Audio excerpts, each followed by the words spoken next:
गुणाकर दाशरथे जगदेकधनुर्धर धीरमते रघुनायक राम रमेश विभो वरदो भवदेव दया जलधे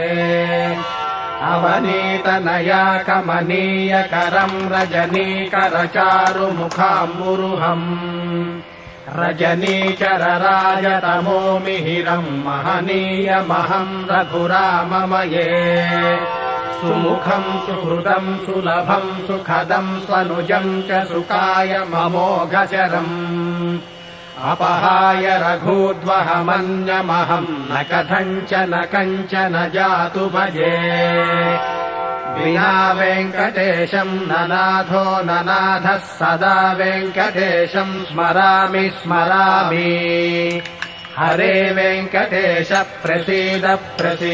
प्रियं वेङ्कटेश प्रय